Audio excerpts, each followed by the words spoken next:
Hello' everyone good morning. আজি মই ৰাতিপুৱাই পুৱাই উঠি গ'লোঁ কাৰণ আজি আছে এখনি বিয়া। গাইজ মই আজি এখনি বিয়ালৈ যাবলৈ ওলাইছোঁ, সেয়া আপোনালোকক দেখুৱাম আৰু আপোনালোকে গোটেই ব্লগটো চাই থাকিব, তেতিয়াহ'লে গম পাব।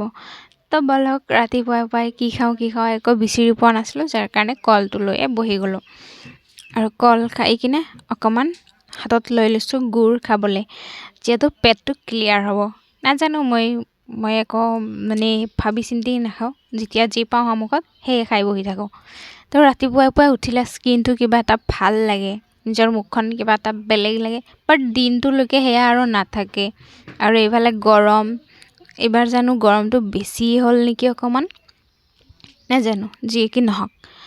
তো ব'লক অকণমান গুড় খাই লওঁ, তাৰপিছত পানীটো খাবই লাগিব। আৰু ৰাতিপুৱাই পুৱাই গুড়টো খালে নেকি ভাল থাকে, মানুহে গৰম পানীৰ লগত মিক্স কৰি খায়। মই বাৰু বেলেগক জ্ঞান দিব জানো, নিজে জ্ঞানবোৰ পালন কৰিবলৈ নাজানো। তো আজি আছে এখনি তুলনি বিয়া, তো তালৈকে যাম। তো খাই আছোঁ আৰু ভাবি আছোঁ কি ল'ম কি নল'ম। এইফালে ভাগিনক কৈ আছোঁ কিবা কিবি। তো গুড় খাই খাই ইমান মিঠা লাগিছে, একেবাৰে বেছিভাগ মিঠা। আৰু এইফালে ডান্স কৰি আছোঁ, নাজানো কি ডান্স কৰি আছোঁ, নিজেই নাজানো।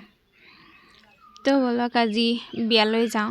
বিয়ালৈ সঁচাই কি নিম কি নিনিম এনেকুৱা লাগিছে, মানে কনফিউজ হৈ গৈছোঁ, কি ল'ম কি পিন্ধিম। আৰু এইফালে ভাবি কি এক্সাৰচাইজ কৰি আছিলোঁ ময়ে নাজানো। তো খাই লওঁ এতিয়া পানী বেছিভাগ ধৰক কুহুমীয়া গৰম পানীটো খালে বেছি ভাল। মই আৰু সেয়া বাদ দিয়া ঠাণ্ডা পানীয়ে লৈ লৈছোঁ। আৰু ইয়াতে 1 লিটাৰৰ বেছি ধৰে নে 1 লিটাৰ ধৰে নাজানো, ইমান খাব নোৱাৰি। গৰম পানী হ'লে খাব পাৰি, কিন্তু ঠাণ্ডা পানী বেছিকৈ খালে আৰু উল্টাহে মাৰে। তো গাইজ মই ঠাণ্ডাৰ লংপেণ্টটোও পিন্ধি আছোঁ, এইফালে গৰম দিছে যদিও। তো ব'লক ৰেডি হৈ লওঁ, তাৰপিছত একেবাৰে দেখা দিম।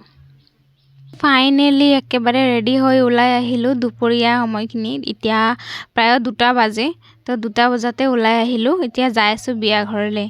বিয়া ঘৰলৈ আহি পোৱাৰ লগে লগে দিয়ে 1 কাপ চাহ। গাইজ মই চাহ খাই একদম ভাল নাপাওঁ, সেইকাৰণে মই বিয়া ঘৰৰ চাহ নাখাওঁ। সৰু এটা কাপত দিব, সেইটো ধৰিবলৈও মই দিগদাৰ পাওঁ, সেইকাৰণে বৰফিকে লৈ লৈছোঁ। 1 পিচ বৰফি খাই লৈ আপোনালোকক অকণমান ঘূৰাই কিনে দেখুৱাই দিছোঁ বিয়াৰ মানুহ। দিনৰ ভাগত আহিয়ে থাকে, মানুহ অহা যোৱা কৰি থাকে, সিমান মানুহ নহয়। আৰু এইজনী হৈছে কইনাজনী সঁচাই দেখিবলৈ ধুনীয়া। আৰু আমাৰ এই বাইদেউগৰাকী খাই আছে চাহ। তো মই চাহ নাখালোঁ, মই বাছ বৰফি এটা লৈ ল'লোঁ। মিঠা খাই এনেও ভাল পাওঁ সেইকাৰণে। আৰু এইজনী হৈছে কইনাৰ মা।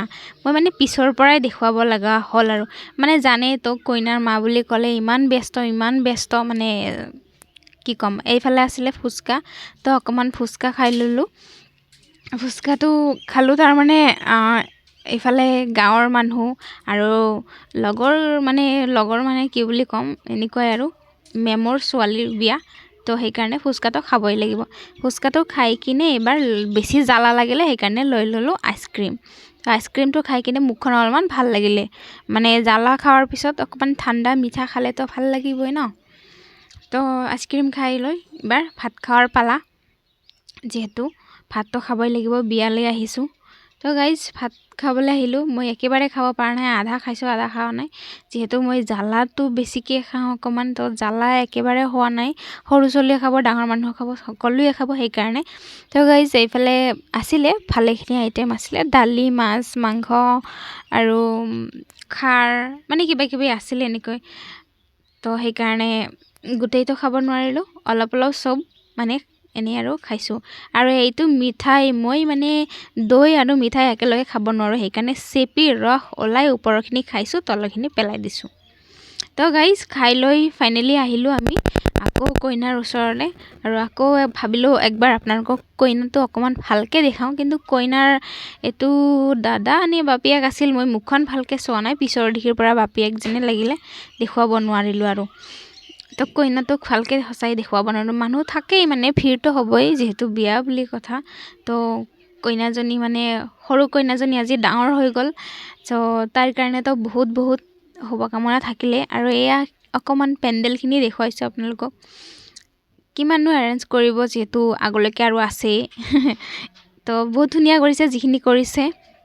চ' আমি বহি আছোঁ সেইটোৱে অকণমান দেখুৱালোঁ আৰু এইজনী আছে মোবাইলত ব্যস্ত হৈ কি ক'ম পিছত দেখি ফুচকা দেখাই পাই আছে তো ভাবিছোঁ পানী পুৰি আৰু একবাৰ খাওঁৱে নেকি কিন্তু নাই বেমাৰ হ'ব বেছি খালে পেটৰ অসুখ কৰিব হয় গৰম দিছে অলপ আৰু চুলিখিনি কিবা গৰমো লাগিছে কিন্তু ফেনৰ বতাহতো বহিব নোৱাৰি একদম উৰি উৰি কাউৰীৰ বাহা যেন হৈ যায় চ' গাইজ এবাৰ যাই আছোঁ ঘৰলৈকে তো চাওক কিমান স্পীড চলায় আমাৰ মাজনীয়ে একদম উৰাই আপোনাক ক'ৰবাত পেলাই দি গুচি যাব তো গাইজ মই ভাবিছিলোঁ ট্ৰাকত লাগিলেই নেকি নাই লগা আমাৰ মাজনী জানে বেলেঞ্চ ৰাখিব তো গাইজ আমাৰ ৰাস্তাখন চাওকচোন কি ধুনীয়া লাগিছে ন সঁচাই গাঁৱৰ ৰাস্তাটো ধুনীয়াই লাগে কিন্তু চহৰৰ ৰাস্তাৰ নিচিনা নহয় গাঁৱৰ ৰাস্তাৰ কিবা এটা বেলেগ এটা ভিউ চাৰিও চাইডে মানে দুই চাইডে গ্ৰীণ কালাৰ মাজেৰে পকি আৰু কিবা কিবি কৈ আহি আছিলোঁ মই পিছৰ পৰা তাই চলাই আছে আৰু মই পিছৰ পৰা মজ মাৰি আছোঁ গান গাই আছোঁ কিবা কৰি আছোঁ চুলিখিনি বান্ধি লৈছোঁ আপোনালোকেও বান্ধি ল'ব যদিহে বাইকত যায় নহ'লে চুলিৰ অৱস্থা কেৰাচিন হ'ব মোৰ নিচিনা তো মই এনেকৈ কিবা কিবি কৈ যাই আছিলোঁ ঘৰত দেখি ব'লক ঘৰলৈ যাওঁ আৰুনো কি ক'ম বিয়া খাই লৈ আমি প্ৰায় 4টামান বাজিছিলে তেতিয়া আহিব ওলালোঁ আৰু ইমান বেছি বতাহ লাগে মোৰ চকুৰে পানী আহি যায় কাণতো বতাহ লাগে সেইকাৰণে মোবাইলটো এনেকৈ কাণত দি লৈছোঁ আকৌ নাভাবিব কোনোবাক ফোন কৰি আহি আছোঁ ফোন কৰি ব্লগ নবনাওঁ গাইজ মোবাইলটো দি ডাইৰেক্ট ব্লগে বনাই আছোঁ আৰু পৰ্চটো অকণমান দেখুৱাই দিলোঁ আপোনালোকক ক'ব পাহৰিলোঁ এয়া আমাৰ পানীখাইটিৰ বিশাল ডাঙৰ এটি দলং য'ত আহি আমি অকণমান ফটোশ্বুট কৰিলোঁ এইখিনিয়ে আছিল আজিলৈকে বাই